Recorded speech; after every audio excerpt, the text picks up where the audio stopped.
Bismillahirrahmanirrahim. I try to come closer to Allah. I pray 5 times a day, but it's not enough. What can I do? Bismillahirrahmanirrahim. Find someone who is close to Allah. Be with him. Learn. Someone who is close with Allah is going to teach you how to be close to Allah. It's very easy that way. The Sahabe Kiram, some of them were searching for Allah subhanahu wa ta'ala before the Prophet ﷺ declared prophethood. There were a few that were doing that. Like who? Like Hazrat Salman al-Farisi. He was searching for Allah. He was a prince. Then they took him, they sold him, he went from teacher to teacher to teacher to teacher to find Allah. And every teacher that he went to, every sheikh that he went to, so many traditions happening at that time, is saying, now I have finished everything I have to teach you, you have to go to the next one. Now he finished with the next one, you have to go to the next one. Until finally his last teacher is saying, now you have to find the last prophet.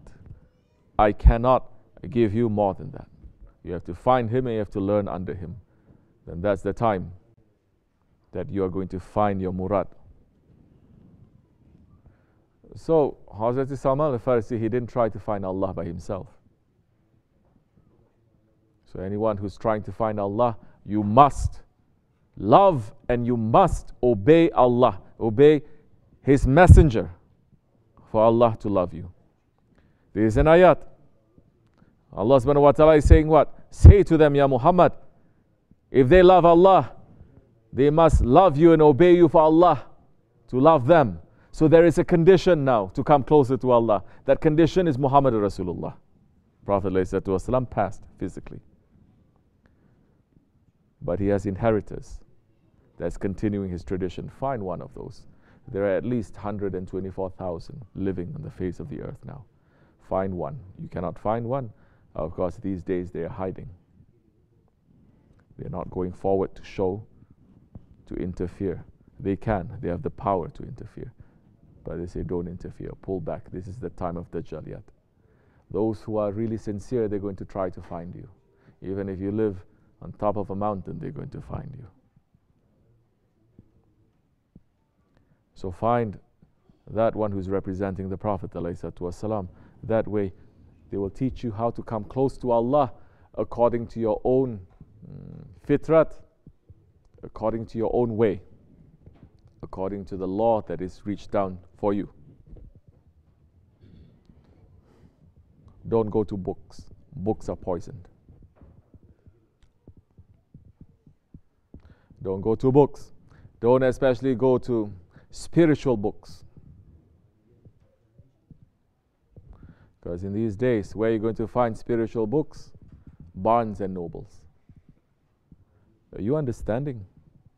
In the old days, the Quran, that's why this is not too good. This is, you see, even the writing of the Quran, the Sahabe Kiram, they were struggling with each other to see whether we should write the Quran down or not. Because it is a what? That's it. It's a bid'at.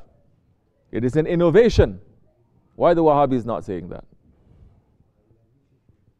Now to print the Quran is a bid'at on top of a bid'at.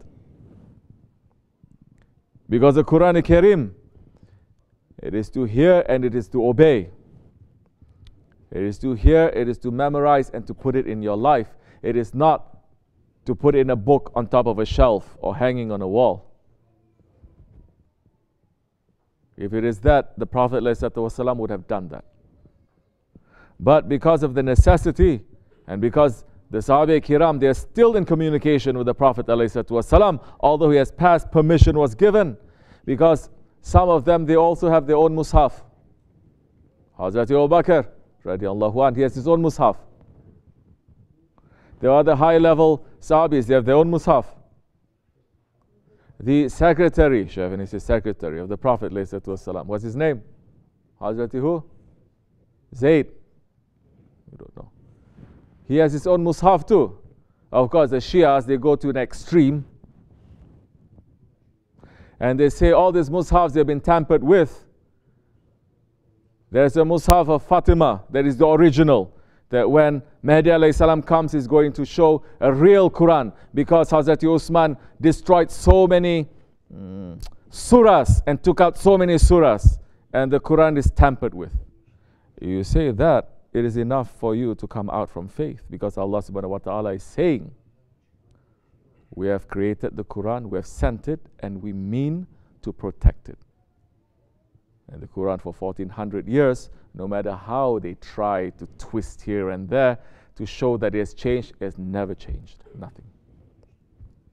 Because the Quran, it is not a book.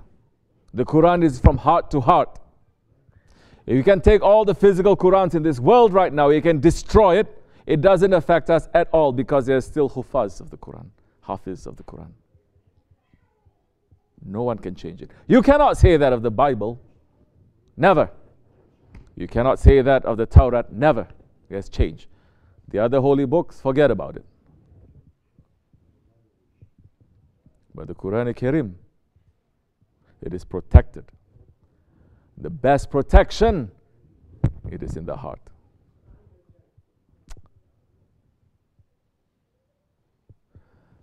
So now, find those ones who have the Quran in their heart. You can come closer to Allah subhanahu wa ta'ala. Inshallah Rahman. Learn from the Sahaba Kiram. The Sahaba Kiram, they're showing us an example how to approach the Holy Prophet ﷺ. The Sahaba Kiram, like what we said, they hesitated even to write down the Holy Quran. But because it is necessary and they had the permission, they wrote it down. But even when they wrote it down, in the old days, less than 100 years ago, only the official masjids, they have a Quran. And every Quran, it is handwritten by holy people. It is handwritten, and only the high-level masjids, they have a Quran. Everyone else, you have the Muqaddam and everything else, but you're going to memorize to whatever. But the physical Quran, only the Dergahs and the masjids, they have the physical Quran. Physical Quran is not in everyone's home. Physical Quran is not in the masjids where you have thousands of the Quran and people have no respect at all for the words of Allah anymore, especially these shaitan Wahhabis, and they're teaching everyone in front of the Kaaba how to sit, to point their feet to the Kaaba and to read the Quran. That in the masjids they're putting the Quran on the floor, the words of Allah. This is complete shaitanic. But they have knowledge, they have knowledge. Maybe they know the Quran more than you. But it is how they're showing. Osman Ghazi, Hazrat Lari, he showed respect to the Quran. When he went to his sheikh's Dergah, they put him in a room, and he said, what is that hanging there? They're telling him, oh Sultan, this is the Quran. He says, the Quran? He says, yes, this is the words of Allah. Subhanahu wa ta'ala is there. They say, yes. Whole night long he was standing and was holding himself like this, showing respect to the Quran. There's no respect. What do you think respect is? And nobody can come close to the Ottomans. They respect the Quran. They respect the Holy Prophet ﷺ so much. Yes, they had technology, they had everything. But technology is not an idol that they worship. Technology is a servant to haq, to use it. When they built the railway from Mecca to Medina, from Istanbul to Medina to Mecca, when the line was reaching to Medina, they would stop the train some kilometers before Mecca, and they will put felt, You know what felt is? Like a wool on the train tracks, so that it's not going to make too much noise when you're approaching the Prophet ﷺ.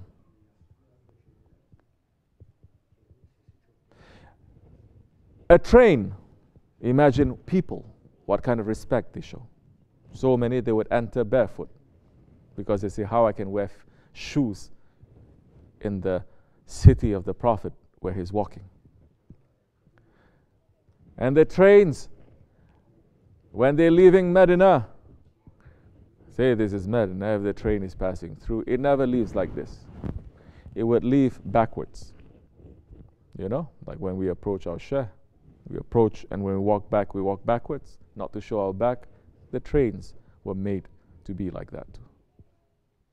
These are the kinds of things that the shaitanic people, they say this is a shirk. Because they say you cannot respect anything except for me. Not even to respect Allah, because if they're sincere in respecting Allah, Allah respects those whom He loves.